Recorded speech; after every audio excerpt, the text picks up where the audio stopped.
The doctors said his 3 daughters had days to live. Then he walked into the dining room, and what he saw there made him fall to his knees and weep. Leonard Graham hadn't cried in 20 years. Not when he lost his first business. Not when he buried his wife. But the day Dr. Patricia Morrison said, "Your daughters have maybe 2 weeks left." That day something inside him shattered. Diana, Abigail, Adriel, 7 years old, dying. Leukemia had stolen everything, their hair, their energy, their childhood. Now it was coming for their lives. Leonard stood in the hospital wing of his Connecticut home, staring at 3 small bodies in hospital beds, tubes in their arms, machines beeping, their breathing so shallow you had to watch close just to know they were still alive. He'd spent millions, tried everything. Nothing worked. Adriel, the smallest, opened her eyes. "Daddy, am I going to die?" Leonard's chest tightened. He knelt beside her. "No, baby. I promised your mama I'd protect you." But even as he said it, he knew the truth. He was losing them. The next morning, the house felt like a funeral home. No one spoke. The cook stopped making the girls' meals. The staff whispered in corners. Everyone had given up. Then she walked in. Brenda Anderson, 29. No medical degree, no credentials, just quiet, strength in her eyes. Mrs. Carter, the head housekeeper, looked her over. "You're here for the job?" "Honey, trained nurses don't last 2 days here. This house is waiting for death." Brenda's voice was calm, steady. "Then maybe it needs someone who's not." When Leonard saw her, he barely looked up. "The medical wing is off limits. My daughters need quiet." Brenda didn't move. "Mr. Graham, dying children don't need quiet. They need someone who still believes they're worth saving." Leonard's head snapped up. Anger flashed in his eyes. "What did you just say? Your daughters don't need another person treating them like ghosts. They need someone who sees them as alive." Silence. Leonard stared at this stranger with nothing, no reason to care, no credentials, no logic. But her eyes held something he hadn't seen in months. "Hope. Do what you want," he muttered. "Just stay out of my way." Brenda walked into the girls' room. 3 hospital beds, white walls. The smell of medicine and death. She took off her gloves, touched Diana's face with her bare hand. Diana's eyes opened. "Who are you?" "Someone who's staying." Abigail stirred. "Are you a nurse?" "No, sweetheart. I'm just someone who believes tomorrow's coming." Adriel whispered. "Everyone treats us like we're already gone." Brenda knelt beside her. "I don't see death when I look at you. I see 3 girls who still have fight left, and I'm not giving up." That night, she sang to them, a soft lullaby. For the first time in months, they slept without fear. Brenda whispered into the darkness, "I couldn't save you, Naomi, but I'll save them." And God, who sees every tear, every prayer, was already moving. But what Leonard didn't know was that in 3 days, everything would change. Before we begin, hit that like button, subscribe, and tell me where in the world you're watching from. Because sometimes, when everything feels hopeless, that's when miracles walk through the door. If you've ever needed a reason to believe again, keep watching. The next morning, Leonard woke to something he hadn't heard in over a year. Laughter, faint, fragile, but real. He sat up in bed, his heart pounding. For a moment, he thought he was dreaming. But then he heard it again, a soft giggle coming from down the hall. He threw on his robe and walked toward the medical wing. The door was cracked open. Inside, sunlight poured through the windows that had been covered with blackout curtains for months. Brenda stood beside Diana's bed, holding a hairbrush like a microphone. She was singing badly, on purpose, and Diana was smiling, actually smiling. Abigail clapped weakly from her bed. Even Adriel's eyes were open, watching. Leonard froze in the doorway. Brenda noticed him and stopped mid-song. "Good morning, Mr. Graham." He didn't respond. He just stared at his daughters. Their faces still pale, still bald, but something was different. They looked awake. "What are you doing?" His voice came out rougher than he intended. Brenda set down the brush. "We're having breakfast." The girls wanted music. "Music?" Leonard's jaw tightened. "They're supposed to be resting." "They've been resting for months, Mr. Graham. Maybe it's time they start living." Leonard opened his mouth to argue, but Diana spoke first. "Daddy." Miss Brenda made us laugh. His chest tightened. He hadn't heard Diana speak a full sentence in weeks. He turned and left without a word. Over the next 2 days, The house began to shift. Brenda didn't follow any rules. She opened windows, played music, brought flowers into the sterile medical wing. She sat with the girls for hours, not checking charts or administering medication, just talking, telling stories, listening. And somehow, impossibly, the girls started responding. They ate more, spoke more, moved more. Dr. Morrison came for her weekly visit. She examined the girls in silence, her brow furrowed. "Leonard, I don't understand this." She looked up at him, confused. "Their vitals are stabilizing. Their appetite is returning. This shouldn't be happening without treatment." Leonard crossed his arms. "Then explain it." "I can't." Dr. Morrison glanced toward the doorway where Brenda stood, quietly folding blankets. "But whatever's happening, don't stop it." That night, Leonard sat in his office, staring at medical reports that no longer made sense. The numbers said his daughters were dying, but his eyes told him something different. He heard footsteps in the hall. Brenda, carrying a tray of empty teacups. "Why are you doing this?" he called out. She stopped, turned. "Doing what?" "This," he gestured vaguely. "The music, the stories, the hope. You know they're dying. Why give them false hope?" Brenda's eyes softened. "It's not false hope, Mr. Graham. It's just hope. And sometimes that's the only medicine that matters." She walked away, leaving him alone with his doubts. But deep down beneath the pride, beneath the fear, Leonard felt something he hadn't felt in months, a flicker of belief, and that terrified him more than anything. 3 days passed. Brenda kept showing up. Every morning at 7, never late, never asking permission. She'd walk into the medical wing like she owned it, pull back the curtains, and let the light flood in. The nurses didn't know what to make of her. She wasn't aggressive, she wasn't rude, she just existed in a way that made the rules feel small. Leonard watched from a distance.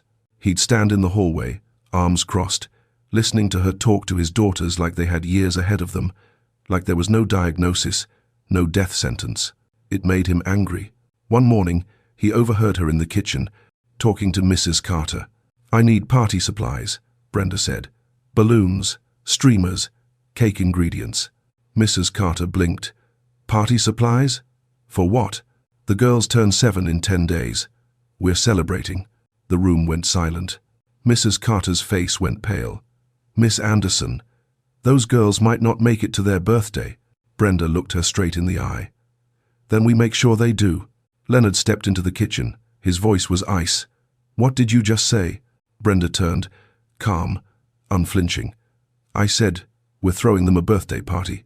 "A birthday party?" Leonard's jaw clenched. "For children who might not live to see it. You think that's kind? That's cruel." "No, Mr. Graham. What's cruel is treating them like they're already gone. You don't know anything about. I know what it's like to sit beside a hospital bed and watch someone slip away." Her voice cracked, just slightly. "And I know the difference between giving up and giving them something to hold on to." Leonard stared at her. For a moment, something flickered across his face. Pain, recognition, something raw. Then he turned and walked out. Brenda didn't stop. She ordered the supplies herself, paid with her own money, started planning decorations in secret. The nurses whispered. The staff thought she was delusional, but the girls, they came alive. Diana asked what flavor the cake would be. Abigail wanted to wear a dress. Even Adriel, who barely had the strength to sit up, asked if there would be candles. One afternoon, Brenda did something no one had dared to do. She got the girls into wheelchairs and took them outside. Leonard saw it from his office window. His 3 daughters, bald, pale, wrapped in blankets, sitting in the garden for the first time in months, sunlight on their faces. Brenda kneeling beside them, pointing at flowers, making them smile. Leonard gripped the edge of his desk. This woman had no right, no training, no reason to believe any of this would work. But his daughters were laughing, and he couldn't remember the last time he'd heard that sound. He turned away from the window, his chest tight. "What are you doing to them?" he whispered to the empty room. But deep down, a part of him already knew. She was giving them back their lives. And that meant he'd have to face what he'd been too afraid to give them himself. On the 5th day, something changed. Diana sat up on her own. Not for long, maybe 30 seconds, but she did it. No help, no one asking her to try. She just sat up. Brenda was reading to them when it happened.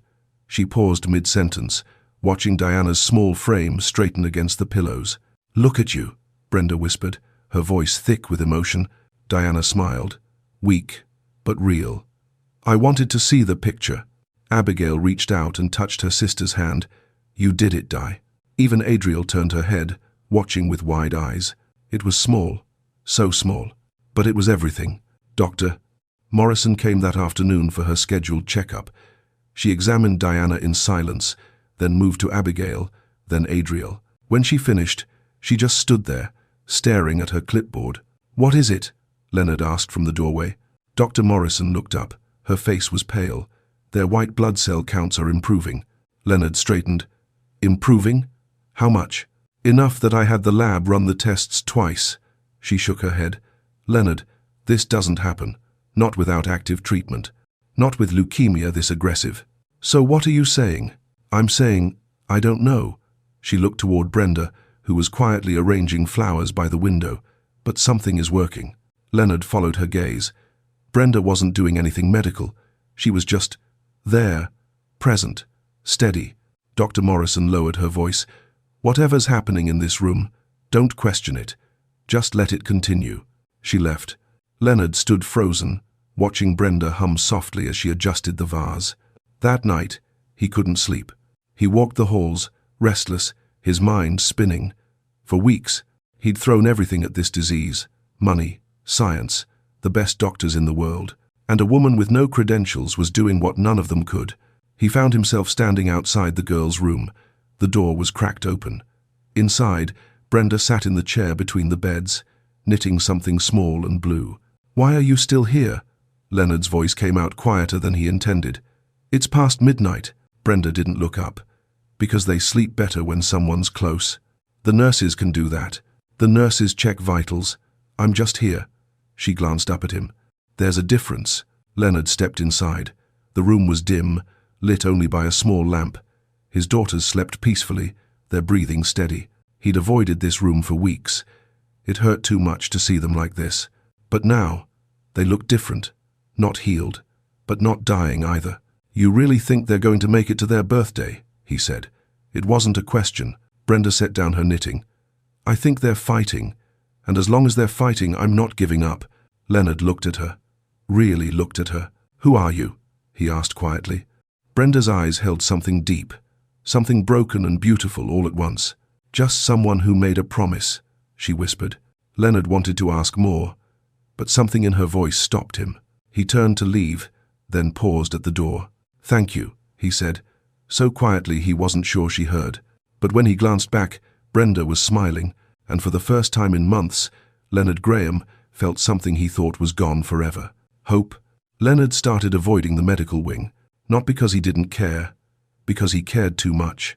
Every time he walked past that door and heard his daughters laughing, actually laughing, it broke something inside him, something he'd worked years to build. Control, distance, the belief that emotions made you weak. He'd spent his whole life believing that money and power could solve anything. Now a woman with nothing was proving him wrong. It ate at him. On the 7th day, he found Brenda in the kitchen, writing a list. Balloons, streamers, rainbow cake ingredients. He stood in the doorway, watching her. She hadn't noticed him yet. "You're really doing this," he said. Brenda looked up. No surprise, no fear, just that same calm she always carried. "Yes, they have less than a week left." His voice was harder than he meant it to be. "You're setting them up for disappointment." Brenda set down her pen. "No, Mr. Graham, I'm giving them something to look forward to. There's a difference. What if they don't make it? What if they do?" Leonard's jaw tightened.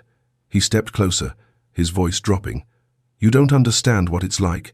To watch someone you love slip away. To know you can't stop it." Brenda's eyes flickered with something pain, maybe. But she didn't look away. "You're right," she said quietly. "I don't understand what that's like." The lie hung in the air between them. Leonard could feel it, but he didn't push. "I'm their father," he said. "I know what's best for them." "Then why haven't you spent more than 5 minutes in their room this week?" The words hit like a punch. Leonard stared at her, anger rising in his chest. "How dare you? I'm not trying to hurt you, Mr. Graham." Brenda's voice was gentle but firm. "I'm trying to help you see them, really see them, before it's too late." Leonard's hands clenched into fists. He wanted to yell, to fire her, to throw her out, but he couldn't, because deep down, he knew she was right. He turned and walked away without another word. That afternoon, Brenda wheeled the girls out to the garden again. Leonard watched from his office window. He told himself he was just checking, making sure they were safe. But really, he was watching the way Brenda knelt beside Adriel, pointing at a butterfly, the way Diana reached out to touch a flower, the way Abigail tilted her face toward the sun, eyes closed, smiling. His daughters, when was the last time he'd really looked at them?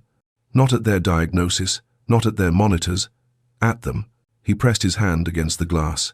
Below, Brenda glanced up. For a moment, their eyes met across the distance. She didn't smile, didn't wave, just held his gaze. And in that look, Leonard saw something that terrified him. She wasn't here to save his daughters. She was here to save him. He turned away from the window, his heart pounding. Outside, the girls laughed, and Leonard Graham, the man who controlled billions, felt more powerless than he ever had in his life. The morning of day 9, Leonard woke to silence. No laughter, no voices. His chest tightened. He threw on his robe and rushed down the hall. The medical wing door was open. Inside, the beds were empty. Panic hit him like ice water. Where are they? Where are my daughters? Mrs. Carter appeared in the hallway. They're in the dining room, Mr. Graham, with Miss Anderson. Leonard didn't wait. He walked fast, his heart pounding. When he reached the dining room, he stopped. The table was covered with paper and crayons. Brenda sat in the middle, surrounded by all 3 girls. They were drawing, making birthday cards. Diana held up hers, a wobbly rainbow. "Look, Daddy, for our party." Abigail's had flowers. Miss Brenda said we can each make one. Even Adriel was coloring, her small hand moving slowly but deliberately across the paper. Leonard stood frozen in the doorway. This room, he'd locked it after Catherine died. Couldn't stand to look at it. Too many memories. Too much pain. Now it was full of color. Full of life. Brenda looked up at him. "We needed more space. I hope that's okay." Leonard couldn't speak. His throat was too tight. Diana slid off her chair and walked toward him. Walked. On her own. She took his hand. "Daddy, will you help me finish mine?" He looked down at his daughter. Her bald head, her pale skin. But her eyes were bright, alive. He nodded, slowly sat down beside her. Brenda handed him a crayon without a word. They sat there for an hour. Leonard drew clumsy flowers beside Diana's rainbow, listened to Abigail talk about what dress she wanted to wear, watched Adriel smile as she colored a sun, and somewhere in that hour, something inside him cracked. When the girls got tired, Brenda helped them back to their room for rest. Leonard stayed behind, staring at the drawings scattered across the table. Brenda returned a few minutes later. She started gathering the crayons. "My wife used to sit here," Leonard said quietly. "Every Sunday morning, she'd make pancakes.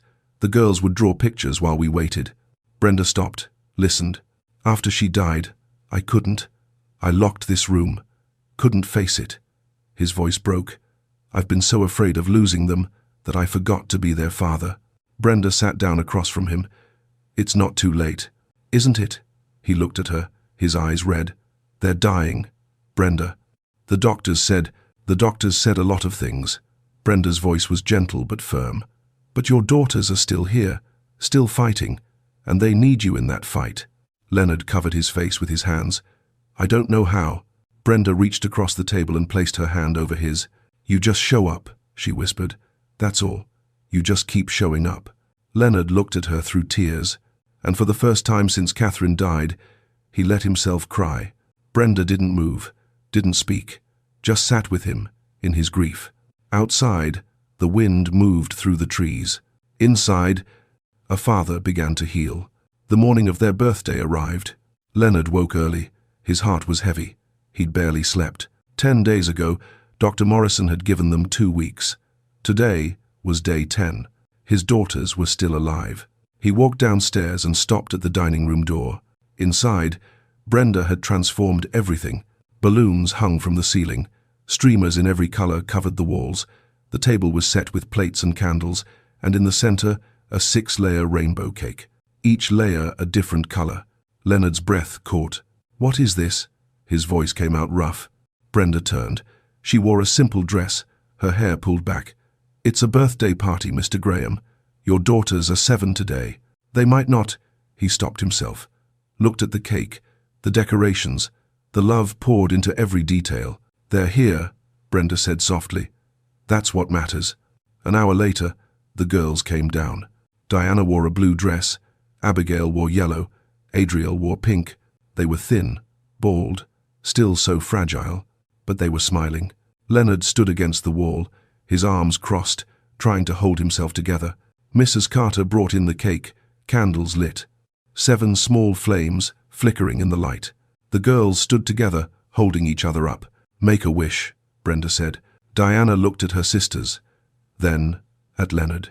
"Daddy, will you help us blow them out?" Leonard's chest tightened. He couldn't move. Brenda's eyes met his across the room, gentle, steady. He walked forward, knelt beside his daughters. "Ready?" Diana whispered. Leonard nodded.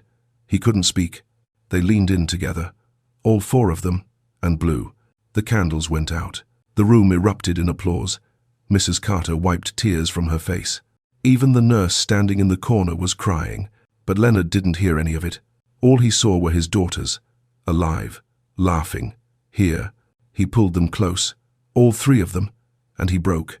Sobs tore from his chest, deep, raw, years of grief pouring out. "I'm sorry," he choked. "I'm so sorry. I've been so afraid of losing you that I forgot to love you."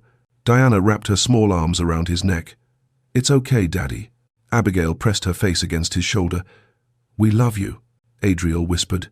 "Don't cry, Daddy. We're still here." Leonard held them tighter, his whole body shaking. Across the room, Brenda stood with her hand over her mouth, tears streaming down her face. This moment, this impossible, beautiful moment, was everything she'd fought for. Leonard looked up at her through his tears. "Thank you," he mouthed. Brenda nodded, smiled through her tears. And in that room, surrounded by balloons and cake and laughter, a father learned what he'd been too broken to see. His daughters didn't need him to save them. They just needed him to love them, while there was still time. That night, Leonard didn't go back to his office. He stayed.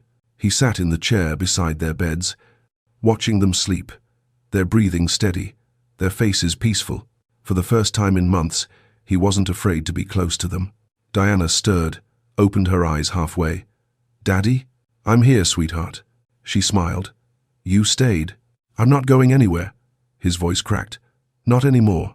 She closed her eyes again, her hand reaching for his. He held it, feeling how small and fragile it was.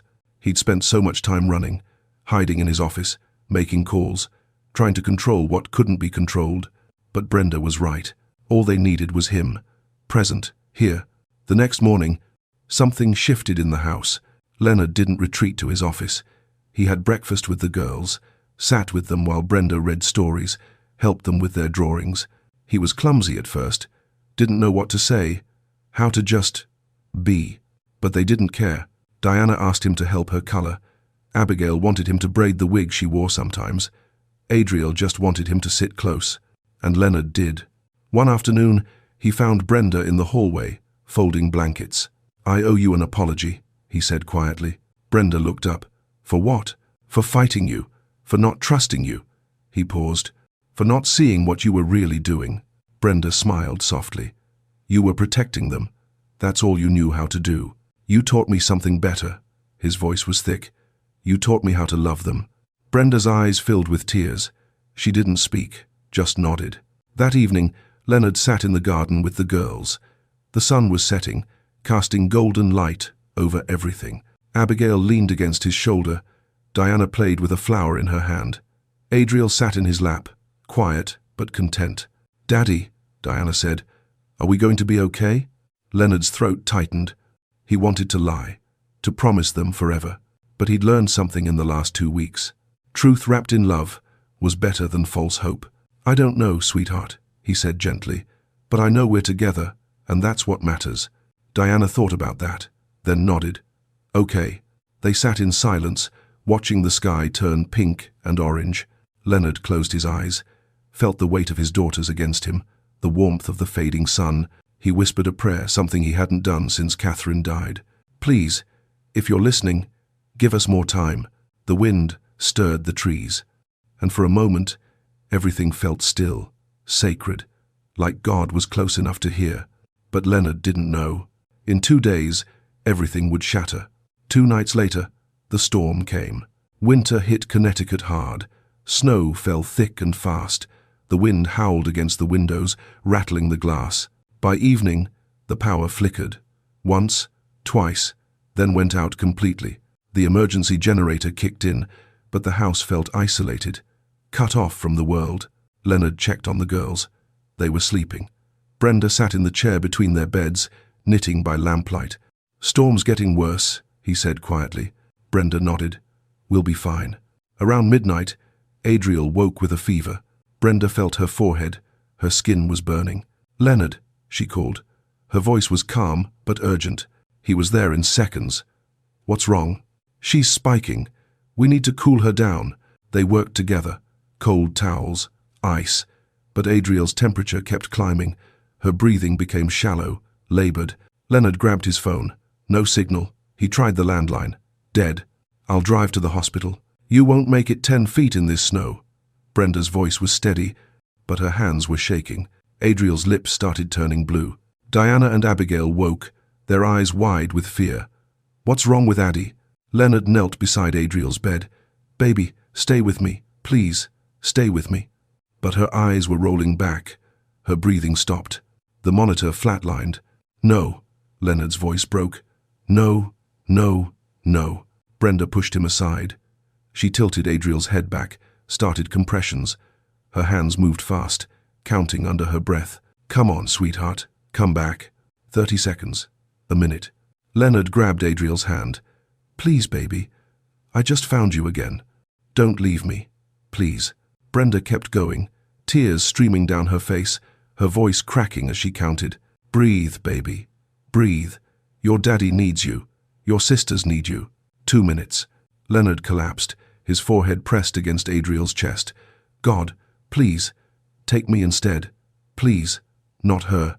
Diana and Abigail were sobbing. "Addie, wake up." Brenda's hands never stopped, but her voice broke. Not you too, Naomi." She caught herself, gasped, kept going. "Come back, sweetheart. Please come back." 3 minutes. Then, a cough. Small, weak, but real. Adriel's eyes fluttered open. Leonard's head shot up. "She's breathing. Oh God, she's breathing." He pulled her into his arms, sobbing into her hair. "You're here. You're still here." Brenda collapsed back into the chair, her whole body shaking. Leonard looked at her through his tears. "You called her Naomi. Who's Naomi?" Brenda's face crumbled. She covered her mouth with her hand, tears pouring down. "My daughter," she whispered. "She was 6. Leukemia. 5 years ago." Leonard's breath caught. "Oh God, Brenda. I couldn't save her." Brenda's voice broke. "I held her just like this. But she didn't come back." She looked at Adriel, alive in Leonard's arms. "I promised her that night. I'd never let another child feel alone in the fight." Leonard reached out, took Brenda's hand. "You kept your promise," he whispered. "You saved her. You saved all of us." And in that moment, surrounded by storm and darkness, they understood. Healing wasn't just for the dying. It was for the living who'd forgotten how. 5 years later, spring came early to Connecticut. The Graham estate looked different now. The gardens were full of color roses, tulips, wildflowers everywhere. The windows stayed open. Music played from somewhere inside. And laughter. Always laughter. Diana, Abigail, and Adriel, now 12 years old, ran through the grass, their hair long and wild, their voices loud and free. No more hospital beds, no more monitors, no more fear. Just life. Inside the kitchen, Brenda stood at the counter, mixing batter for a rainbow cake. Leonard walked in, flour already on his shirt from helping earlier. He smiled. "They're asking when it's ready." "Tell them patience is a virtue," Brenda said, laughing. Leonard leaned against the counter, watching her work. "You know, I never thanked you properly." Brenda looked up. "For what?" "For saving my daughters. For saving me." Brenda shook her head gently. "I didn't save anyone, Leonard. I just reminded you all that love is stronger than fear." He was quiet for a moment. Then he reached out and took her hand. "You gave me my family back. You gave me myself back." Brenda's eyes filled with tears. "And you gave me a reason to keep my promise." The kitchen door burst open. Diana, Abigail, and Adriel rushed in, breathless and grinning. "Is it ready yet?" Diana asked. "Almost," Brenda said, wiping her eyes quickly. Adriel, once the weakest, now the loudest, grabbed Leonard's hand. "Dad, come outside. We want to show you something." Leonard let them pull him toward the door. He glanced back at Brenda. She smiled, nodded. He followed his daughters into the garden. They led him to a small tree they'd planted last fall. Tied to one of the branches was a ribbon, and hanging from the ribbon, a small wooden sign. Leonard leaned closer, reading the carved letters. "For Naomi, who taught us that love never dies, it just grows." His throat tightened.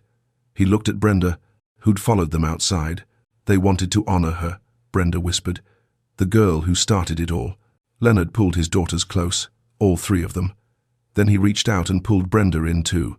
They stood there together, a family built not by blood, but by love that refused to quit. Above them, the sky was clear and blue.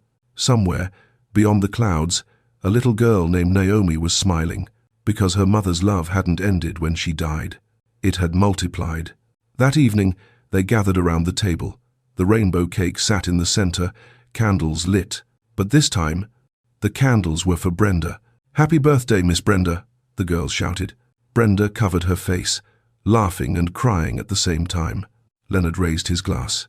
5 years ago, you walked into our lives when we'd given up. You didn't bring medicine. You brought hope. You didn't save us with science. You saved us by teaching us how to live." He looked at her, his eyes full. "To Brenda, the woman who did the impossible." "To Brenda," everyone echoed. Brenda closed her eyes, made a wish, and blew out the candles. When she opened her eyes, she looked around the table at Diana's bright smile, Abigail's gentle eyes, Adriel's fierce grin, Leonard's grateful face. This was her promise kept. This was her healing too. Later that night, after the girls had gone to bed, Leonard and Brenda stood on the porch, watching the stars. "Do you think she sees this?" Leonard asked quietly. "Naomi?" Brenda looked up at the sky. "I know she does." Leonard took her hand. "Thank you for not giving up on us." "Thank you for learning how to fight," Brenda whispered. They stood in comfortable silence. And somewhere between heaven and earth, love whispered back, "Well done."